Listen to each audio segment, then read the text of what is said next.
Hello, thanks for joining me, astrologer Patrick Arundell, for your in-depth weekly horoscope video for week commencing the 29th of July for the Sun or the Ascendant.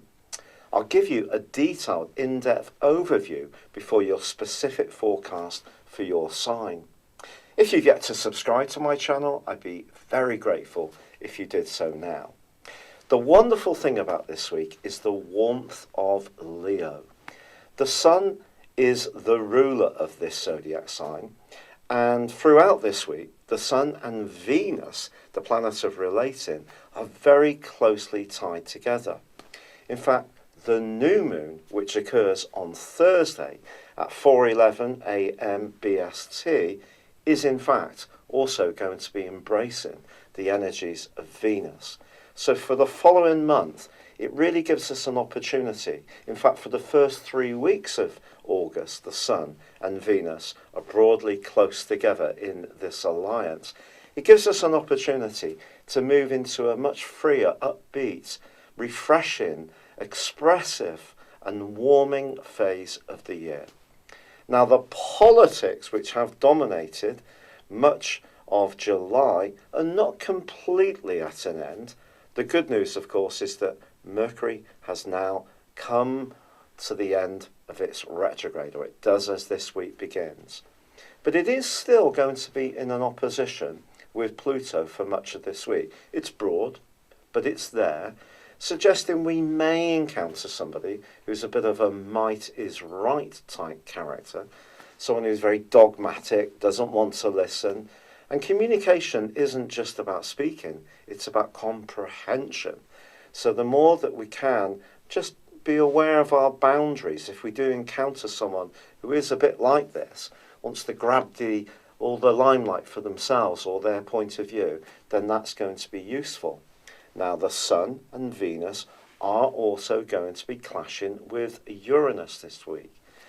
Now, in terms of the Sun's case, the Sun in Leo is very much about energy, self. It's about our individuality. It's about the things we enjoy doing, whether it's creative projects, socialising, being with our kids if we got them, or perhaps if we're wanting to have a more romantic time of it, the Sun's combination with Venus is obviously very exciting.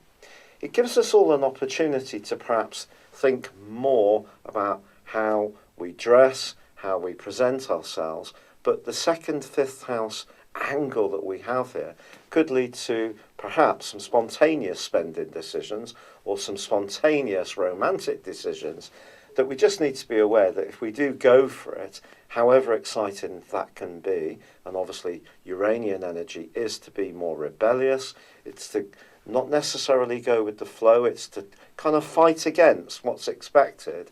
And so I think when it comes to being an individual versus how this fits in with other people's values, then there could be some tensions caused by that.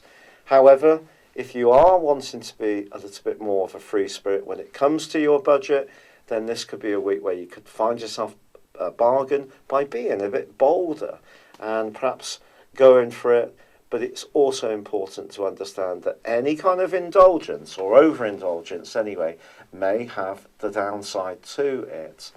But I think the glorious combination between the Sun and Venus and the new moon in Leo is really what we should focus on most of all. It gives us a chance to revive, to rekindle some fire after all that watery, earthy energy which has dominated so much across the whole of July. Your specific forecast, Virgo, shows that your ruling planet Mercury ends its retrograde as this week begins. But it is continuing in an opposition with the planet of change, the planet of potentially power in the guise of Pluto. If you're not quite sure about your future direction, especially when it comes to your creative talents, this may be a week when you still need to take soundings. But because Venus and the Sun are so closely together in your 12th solar house, you may be surprised by who does make contact with you or who comes to mind.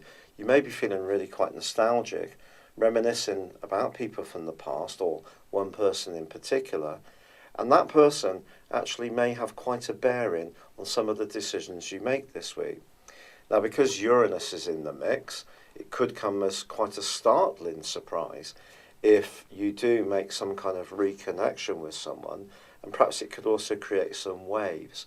But sometimes in life, if we really go for what we want, we can't necessarily expect to keep everybody happy. And that can be a tough decision, especially for someone like yourself who could be so mindful of the impact of your situation on other people's lives, because you're naturally attuned to being supportive and of service to others.